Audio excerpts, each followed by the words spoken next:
नमस्कार, आप सभी का स्वागत करती हूँ चैनल पर। आप सभी स्वस्थ और सुरक्षित होंगे इसी आशा के साथ कहानी की शुरुआत करती हूँ। और मैं त्यागी राज त्यागी रम्या अमरीश कहानी लेकर आई हूँ मध्य प्रदेश से। मध्य प्रदेश के रहने वाली किरण शर्मा 28 वर्षीय की शादी विनोद पाठक के साथ हुई थी मार्च 2023 में। और शादी के बाद जो होने वाला था उससे वह अनजान थी। उसके माता पिता, उसके भाई बहन अनजान थे, क्योंकि शादी के बाद जब वह ससुराल में आई तो ससुराल वालों ने उसको यातनाएं और प्रताड़नाएं देना शुरू कर दिया। उन्होंने दहेज मांगना शुरू कर दिया और उसको बंद कमरे में रखते और उसको खाना तक भी नहीं देते। यातना और प्रताड़ना से तंग आकर किरण शर्मा ने एक सुसाइड नोट भी लिखा। उसने सुसाइड करने का भी उसने मन बना लिया था, इस नर्क से भी बदतर जीवन से तंग आकर। उन्होंने स्टार से सुनाने से पहले आप सभी से निवेदन करती हूँ, प्लीज चैनल को सब्सक्राइब करके घंटे को दबाकर ऑल पर सेलेक्ट कर लीजिए, मेरे परिवार का सदस्य बन जाइए। शादी से पहले तो वह अपने घर में रानी बिटिया थी और शादी के बाद उस पर यातनाओं और प्रताड़नाओं का जो चक्रव्यूह ने उसको घेर रखा था। और ससुराली जन आनंद लेते थे, मुस्कुराते थे, खुशियां मनाते थे और वह एक कोने में बैठ के रोती रहती थी। उससे वह इतनी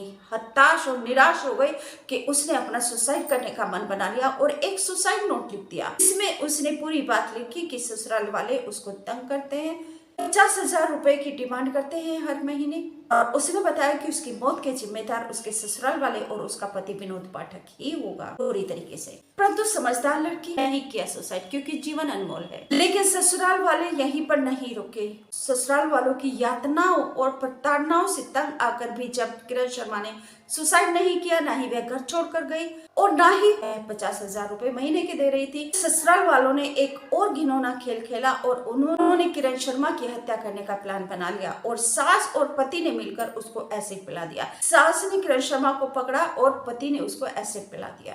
23 दिसंबर 2023 को किसी ने किरण शर्मा को भोपाल के मीडिया हॉस्पिटल में पहुंचाया। जैसे तैसे वहां पर डॉक्टर्स ने उसका इलाज करना शुरू किया। फिर किरण शर्मा के पेरेंट्स भी वहां पर, परिजन भी हॉस्पिटल में आ गए। डॉक्टर्स ने उसके 2 बार ऑपरेशन किए, परंतु ये लड़की जिंदगी और मौत के बीच संघर्ष करती रही। और परंतु 5 जुलाई 2024 को यह मौत से हार गई। जिंदगी को इसने अलविदा कह दिया और मौत का दामन थाम लिया। एक और पापी और आताताइयों की जीत हो गई। एक और बिटिया दहेज की बलि चढ़ गई। आखिर कब तक ये बेटियां शादी के बाद दहेज की बलि चढ़ती रहेंगी? कब तक यातनाएं और प्रताड़नाएं हमारी बेटियां शादी के बाद झेलती रहेंगी?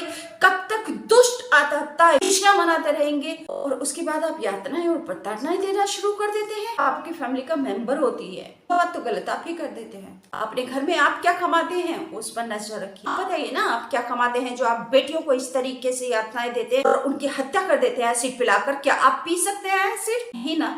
शांति से रहिए, सुरक्षित रहिए। किरण शर्मा के पिता परमानंद शर्मा ने बताया कि उन्होंने अपनी बेटी की शादी मार्च में की थी और हम सब घर में खुशियां भी मनाते थे और हंसी मजाक भी करते थे क्योंकि हम तो गांव के रहने वाले हैं और हमारी बेटी गांव से निकलकर शहर में जा रही है, तो हम सब इस बात से बहुत खुश थे।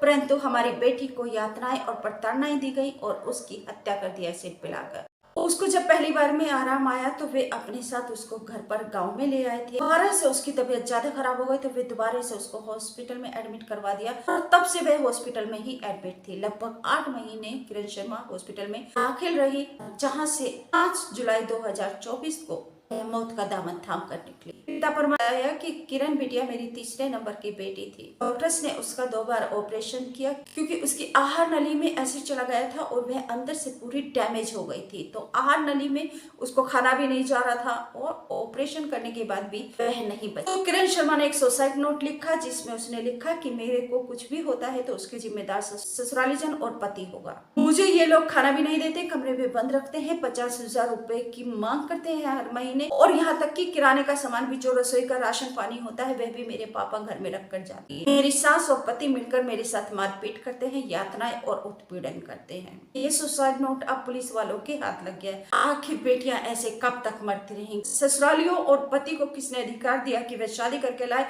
और फिर यातनाएं और प्रताड़नाएं देने लगे? या वो लोग खुद भी प्रताड़ना और यातनाएं झेल सकते हैं? आप सभी से निवेदन करती हूँ, प्लीज चैनल को सब्सक्राइब करके घंटे को दबाकर ऑल पर सेलेक्ट कर लीजिए, मेरे परिवार का सदस्य बन जाइए। आप मेरे विचारों से सहमत हैं या नहीं, प्लीज कमेंट करके जरूर बताइए। आपने वीडियो कहां से देखी और आपकी क्या राय है? वीडियो को लाइक करके शेयर जरूर कर दीजिए ताकि हर एक कोने कोने तक, हर एक घर तक ये वीडियो पहुंच जाए। एक बहन, बेटी और माता पिता सावधान हो जाए, सुरक्षित हो जाए। नमस्कार, थैंक यू।